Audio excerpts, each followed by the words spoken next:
Hi, my name is Mike Kitchen, and I'm a software engineer. I've been at it for about 25 years, and I'm doing a video walkthrough today of a video game I wrote 30 years ago called Alien Z. So set the stage. So it's 1987, and the movie Aliens had come out the year before, and the movie Predator had come out that year, and I was really excited about these two franchises. They didn't even call them franchises back then, but they just blew my mind, and I was really into science fiction. And at the time, I was running a bulletin board system, which a bulletin board system back in the day is something you'd run on your computer that you'd attach a modem, which is a device that hooked to your phone, and people would call in with their computers using their modems, and they would leave messages and upload files and download files and things like that. It was just a hand-to-mouth version of a modern-day forum, I suppose, except that, it ran on an operating system like DOS, which could only do one thing at a time, which meant that that's all my computer was doing all day when I wasn't using it for other things. Also, you could only support one user at a time. So when someone called in, other users couldn't call in. So again, a very primitive version of what we have these days. So some of these bulletin board systems had what were called door games. And door games were programs that you could run from the bulletin board system that'll let you play a game, usually an interactive adventure or something, anything that you could do with text. And since this was the IBM PC world, you had what they call high-bit characters that you could construct into lines like these and do little maps and whatnot. And there were things called escape codes that you could inject in the text that you printed out that could let you change the color. So, with a little bit of practice, do some interesting effects and you can make some interesting stuff. That's the setting in which, as a guy just getting used to writing code, I started writing video games, and this is the first one that came to fruition. I'm not positive what happened to it. I lost the source code and the executable 20 years ago at least, and what had happened, I think, is that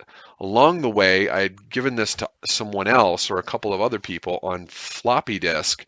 They had put it onto their bulletin board systems, and in the intervening 30 years, somebody slurped this stuff up into a huge archive of BBS stuff that I found out last year in 2016 in this place called the Programmer's Corner. And lo and behold, I went just one day decided to Google for Alien Z, and I located this stuff. And this is like the last build of my game, which was January 5th, 1988. You can actually see it here. So once I found it, it was kind of a chore to figure out how to run it again because it won't run on my Windows 10 system. And it actually was missing a piece. It was missing what's called a runtime library from the language system that I was using at the time called QuickBasic. So I had to go track down QuickBasic 4.5 and its runtime library and a couple of other things. And then I ran it within this emulator called DOSBox. So using DOSBox, you can run a complete DOS-based machine here on your Windows 10, in this case, machine, or on your Mac machine, or even on a Linux machine. And here it is. The game would start like this. You'd log into the BBS system, you do whatever else you're going to do, and you say, okay, I want to play Alien Z, and you'd see this thing first. This is the splash screen. I actually went to some trouble to change colors as I printed stuff out, and actually, when I printed out this initial text file, I would randomly change the color of every character, as you see here, from green to cyan.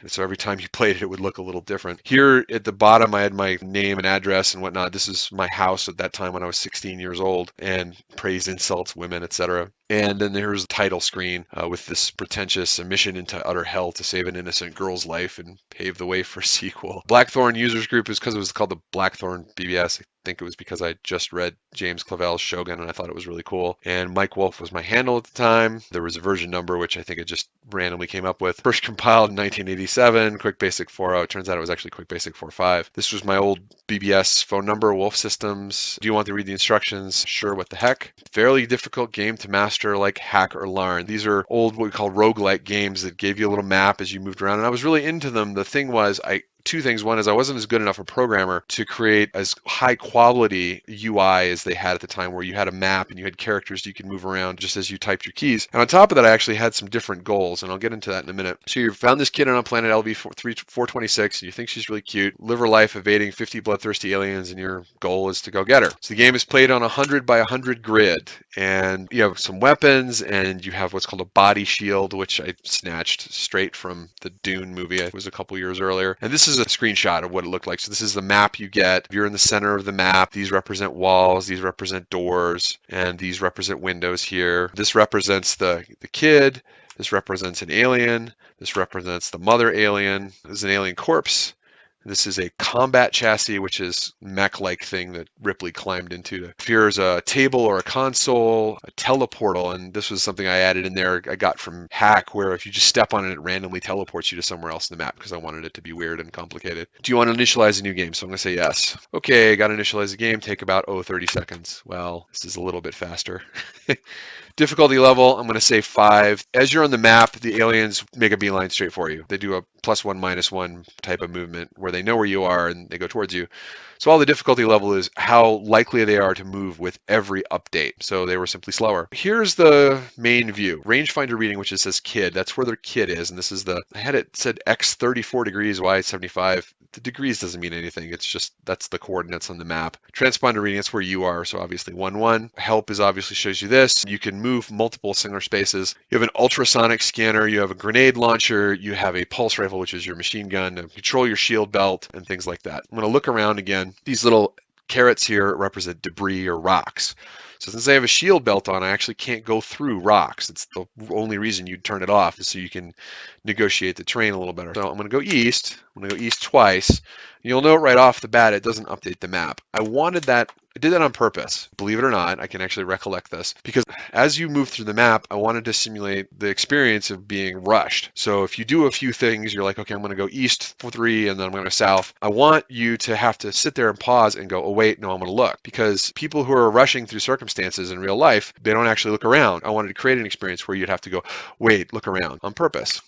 East, and note that I can't. It says, oh, a shield prevents me passing south. Computerized voice cackles over the colony speaker system. Attention, attention, and then it says this time and date. There are these things called terminals throughout the colony. If you run into them, it launches a little text editor, which lets you enter something. If people played this game, they would see these announcements randomly appear. I wanted to make this experience kind of social a little bit. People did jokes and they did quotes and things like that. And so as other people would play the game, the little file of comments that they did would grow over time. And it's got comments from people who played this game 30 years ago, which again just freaks me out a little bit. Okay, not possible. There's a wall in the way. So yay, I'm close to the colony itself. That represents a wall. Down there is a window. The significance of that is that you can actually shoot out a window with your pulse rifle. You can blow holes in walls with your grenade launcher. In my mind, that the grenade launcher would be this kind of shoulder-mounted thing, even though that the pulse rifle in Aliens had its own under-barrel grenade launcher. Now down there in the lower right is an alien. So I'm going to deactivate my shield so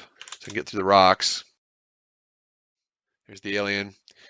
And I'm going to shoot a pulse rifle at him. This is another thing I did on purpose when I designed this. I'm going to fire the pulse rifle, and it says enter direction, and then how many rounds you want to use. This little update text where I have the rangefinder and transport, I recall clearly adding a bullet counter and things like that. A reason, 2 things against that. A, it made for a lot of text. It was kind of hard on a screen that was 25 lines long like this. And B, I wanted people to, again, not know. If you try and shoot 10 bullets and you only have 5 left, it'll actually fail. I know that may sound a little weird, but I wanted the gameplay to be a little bit frantic. I wanted folks to check or remember how many bullets I have before I start shooting. Fire 30 rounds. It looks like you hit one of the buggers. It has -16. You used 30 rounds. You killed that one. You have 69 left in the current magazine. So I'm going to go south.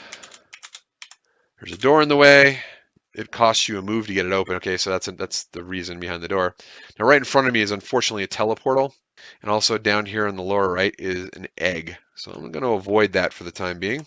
Look, and I'm going to fire my grenade launcher. Enter range and spaces. So this lets you control how far the grenade flies before it goes off. So you can actually have it detonate closer versus further. It will, if it impacts a wall, it'll go off anyway. But if you needed to, you could actually have it detonate it more closer. Grenades, when they go off, would do a 3x3 square of devastation. And since you can find actually spare grenades lying around, create chain reaction explosions, which was good fun to code. Enter maximum south.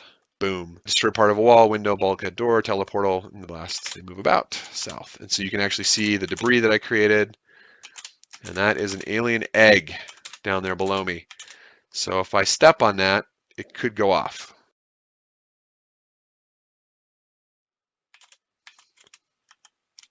Got another shield belt. If you have the shield belt activated and the aliens attack you, they can actually penetrate it and destroy it. So you may want to pick up more. Oh, more aliens. Drat. Fire my gun. South. 20. 8 hit points. Use 20 rounds. 19 rounds left in the current magazine. Oh, there's more of them. Reload. 3 magazines left.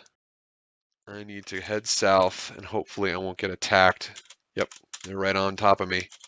Oh, been stung, losing constitution hit points. So if they bite or slash, you just get hurt. If you get stung, your actual constitution goes down. There's more. Okay, so I don't want to step on an egg if I can avoid it. So the kid is X34, Y71. I need to head way east and way south. Whoopsie. I stepped on an egg. It explodes. Too close. Caught an explosion. Rifle and current magazine lost an explosion. Knocked the creature down to 81 hit points. Destroyed an egg. Partitioned her cabinet in the blast. The aliens moved through the haze. Well, that was helpful. All right, so they're on my ass. And there's a spare rifle right up here on the right. We'll pick that up. Pick up the rifle. Yay. Reload. Rock and roll. So another thing I did is I allowed them to be right on top of me so they can't actually block me and actually bust past them. I'm going to leave a landmine behind for my friends. Landmine control system. Activate and place a mine. Enter mine number. So you had to remember them by number. Blast radius. Mine hidden and ready. So what I did there is I laid a mine here and I can remotely detonate it. That enables me to do tremendous damage and hopefully slow down my opponents. Fire my rifle, blow out the window. Out in the open. Oh, there she is. There she is in the lower left. So she kind of moves randomly, so you got to catch up with her and grab her before the queen catches up with you. So I'm going to go down and see if I can grab her. West. There she is. And another thing I did for both her and the queen is I let them go through walls, because that was kind of what Newt could do in the movie. So you had some interesting challenges. Not only did you have to figure out how to catch her, but you could accidentally kill her because you could have to blast a hole in the wall to get at her, for example, and her little butt die in the process. Oh, is she on me? Yes, she's right on top of me. And this is the other part. You actually had to grab the kid. You now have a child safe and sound. Now all you have to do is get that ugly mother alien and go home. So once you get the kid, it'll tell you where the mother alien is. She's east of me and south of me. There's one alien there, but she's holding back because, again, it's not on the higher difficulty level, which is kind of nice. And there's 3 aliens there. I think it's time we shook this up a little bit. Grenade east. Boom. That didn't work nearly as well as I'd hoped. So I have Newt, and I'm being chased by a bunch of aliens. Okay, there's 3 of them. I know there's more behind me. I gotta bust my way through the wall. Fire. All right, I'm gonna drop a landmine. Detonate. Bang. That was a lot of boom. Yeah, that worked. That was the other feature of the landmine system. It killed everything. Killed him. I have a problem. So I'm down to, I have the kid, which is lovely, but I have 9 grenades left, which is okay. I have 39 rounds in my magazine, and I have no spare magazines after this. For them that actually figures out how to lay out the map, randomly populate the interiors of buildings, because I just reasoned that if this was one of those scenarios like in the movie Aliens, everything would be all over the place because people had created improvised barricades and whatnot. So I figure what I'm going to do is I'm going to use the landmine on the mother if I can. I wonder if I added a case to where that would not work, but we'll see. She's right on the other side of that wall is what she is. Mine number 3, blast radius 3. See all those guys piling up on the wall there? There she is, the queen in the lower right there. Outstanding. I got to lure her up here to trip the mine, and I'd rather not release the other aliens. That's the other thing. All right, I'll tell you what, I'll blow that wall right there and open the doors, and that'll let her go. All right, grenade, bang. And she's loose, except that she's not following me. What an unfriendly alien. Grenade. Hello. I wonder if she's going to follow me. Oh, there we go. That's more like it. Oh, shit. She's definitely following me now. Okay. Everything. How many rounds do I have? 50? Invalid number. Oh, dear. 39. She's right on top of me. This isn't good. Fire. South. 39. She killed me. Wah, wah. However, I did rescue the kid. Killed by the queen alien. And I have this epilogue where you come into the orbiting gateway station, miss, wake up, please, it's time for your medicine, and then, you freak out and grab your chest. And final score is, and I'm not sure how I computed that, expended 367 rounds, 12 medium caliber canister grenades. You got what's-her-name, that kid, to safety at least. Good job. Another thing I did is that every time you'd play, it would save the colony. When someone played again, they had the option of playing with the previous colony, or starting a new one. Again, I wanted these games to be as social as they could be. By doing that, what would happen is you'd get into the old colony, but it would just regenerate kid and the mother alien. So at least those would be all fresh. But then you'd see where people had busted holes and kind of have a sense that it had been lived in or whatever. Anyway, that's the gist. Hope you enjoyed it. I certainly had fun putting this thing back together and getting it to work. Might be the last video game I ever write, but it was certainly entertaining. Thanks again for your time, and I hope you have a nice day.